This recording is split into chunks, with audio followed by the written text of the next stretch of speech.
आज हम सीखेंगे कि मार्केट से भी सस्ते रसगुल्ले घर पे आसान तरीके से कैसे बनाए जा सकते हैं। और ये देखिए फ्रेंड्स, कितने ज़्यादा नरम मुलायम स्पॉन्जी से बनकर तैयार हुए हैं, क्योंकि इसे बनाने में हमने जिन ट्रिक्स एंड टिप्स को अप्लाई किया है उसे जानना बहुत ज़्यादा ज़रूरी है। सबसे जरूरी बात, इसे बनाने के लिए हमने सिर्फ और सिर्फ गाय का दूध ही इस्तेमाल करना है। इसमें सिर्फ 3.2% फैट्स है। गैस को ऑन करेंगे हाई फ्लेम पर और इसमें एक दो उबाल आने देते हैं। दूध को पकते लगभग 5-7 मिनट हो चुके हैं। इसमें अच्छे से एक दो उबाल आ चुके हैं और अब हम गैस को बंद कर देते हैं। कड़छी की सहायता से दूध को लगातार चलाते हुए हम इसे ठंडा करेंगे जब तक इसका धुआं बैठ नहीं जाता है। और अब हमने यहाँ पे ले लिया है विनेगर। यहाँ पे हमने 3 खाना खाने वाले चम्मच विनेगर को लिया है और उतना ही बराबर हमने इसमें पानी डाला है। और अब इस विनेगर को दूध में हमने थोड़ा थोड़ा करके डालना है। एक हाथ से विनेगर को थोड़ा डालेंगे और दूसरे हाथ से कड़छी को घुमाते जाना है, ताकि सारा विनेगर दूध में अच्छे से मिक्स हो जाए और दूध अच्छे से फटकर तैयार हो। छेना इससे बहुत ही सॉफ्ट सा बनके तैयार होता है। साथ ही में दूध का पानी भी अच्छे से अलग हो चुका है। तो हमें इस वक्त छेने को बहुत जल्दी जल्दी नहीं चलाना है, आराम से अलग होने देते हैं। और अब हम छेने को छान लेंगे। हमने इसे सारा ही छेना अलग कर लेना है और इसके साथ ही इसके पानी को हमें फेंकना नहीं है। इसके पानी को हम आटा गूंदने में नहीं तो फिर दाल सब्जी में इस्तेमाल करेंगे। बहुत ज्यादा पौष्टिक पानी होता है।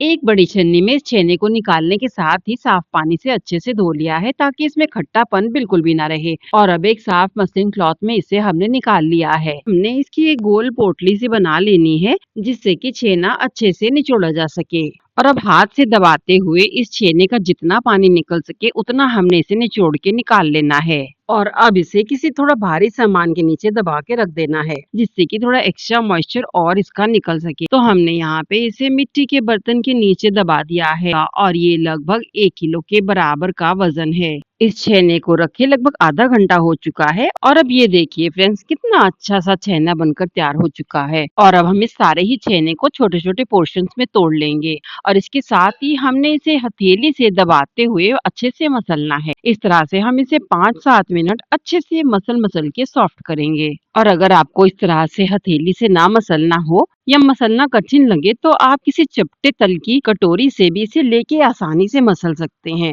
और अब हमने इसमें मिला दिया है 2 चम्मच भर मैदा और अब हम इसके साथ भी अच्छे से छेने को मिला देते हैं। सारे ही छेने को फिर से अच्छी तरह से मैदे के साथ मसल के हमें थोड़ा चिकना कर लेना है, ताकि मैदा भी इसमें अच्छे से मिक्स हो जाए। मैदा भी छेने के साथ अच्छे से मिक्स हो चुका, तो अब हमने इसकी लोइयों को तोड़ लेना है। पहले हमने इस छेने को 2 भागों में काटा है और फिर छोटी छोटी इसकी बॉल्स हमने बना ली हैं। इतने छेने से 20 से 22 बॉल्स बनके तैयार होती हैं। बहुत ज्यादा स्मूथ बनके तैयार हुई हैं।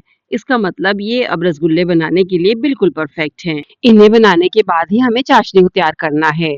और ये देखिए फ्रेंड्स, सारी छेने की बॉल्स बनके तैयार हो चुकी है। अब इन्हें पकाने के लिए हमने चाशनी तैयार कर लेनी है, लेकिन इन्हें पकाने से पहले हमें इन्हें ढक के रखना होगा, ताकि ये बॉल्स बिल्कुल भी सूखे नहीं। हमने इसमें 1.5 कप चीनी और 5 कप पानी को डाला है। चीनी में पानी को डालने के बाद हमने गैस की आंच को हाई कर दिया है और इसे हम ढक के एक उबाल आने का इंतजार करेंगे, ताकि अच्छे से इसमें प्रेशर बन सके। और इस तरह से हम इसे ढक के पकाएंगे।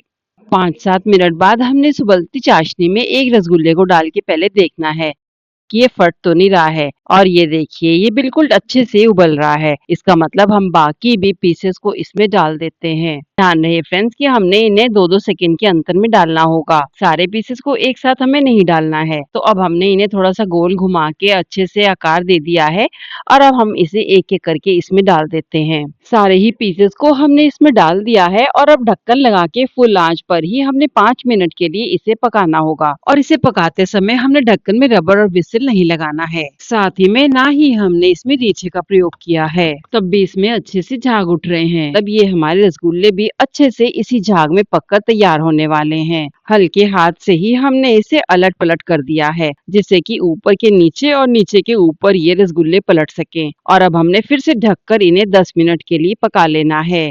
और अब इन्हें पकते कुल 15 मिनट का समय हो चुका है। तो अब हम इन्हें खोल के फिर से एक बार देख लेते हैं। थोड़ा सा प्रेशर कुकर हुई हमने हिला दिया था, जिससे कि और अच्छे से अलट पलट पाए। और फिर से हमने 6-8 मिनट के लिए इन्हें पकने देना है। इस तरह से कुल मिला के देखें तो इन्हें पकने में 20 से 22 मिनट का समय लगता है। और इतने में ये अच्छे से पक के तैयार हो जाते हैं। और अब इन्हें देख लेते हैं कि अच्छे से पककर तैयार हुए हैं कि नहीं। उसके लिए हमने एक ग्लास में लिया है थोड़ा पानी और एक रसगुल्ले को डाल के हम इसमें देख रहे हैं। और ये देखिए फ्रेंड्स, ये रसगुल्ला नीचे बैठ चुका है। इसका मतलब अच्छे से ये पककर तैयार हो चुका है। अगर ये कच्चे होते तो फिर ये ऊपर पानी में तैर रहे होते।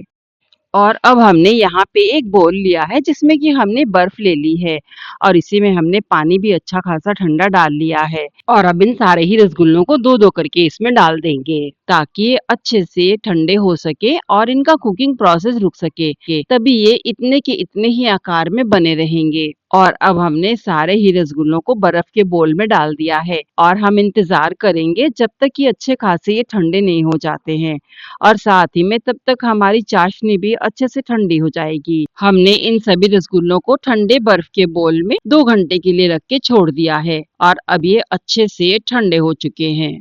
और अब हमने रात भर के लिए इन्हें इसी तरह से छोड़ देना है। चाशनी में रखे रहेंगे तो अच्छे से ये स्पॉन्जी, सॉफ्ट और रसीले बन के तैयार होंगे। रात भर के लिए हमने इन्हें चाशनी में रख के छोड़ दिया था और अब ये बहुत ज्यादा नरम, मुलायम, सॉफ्ट से बनकर तैयार हो चुके हैं। इन नरम, मुलायम, रसीले रसगुल्लों को बनाना, खाना और हमें सब्सक्राइब करना ना भूलें।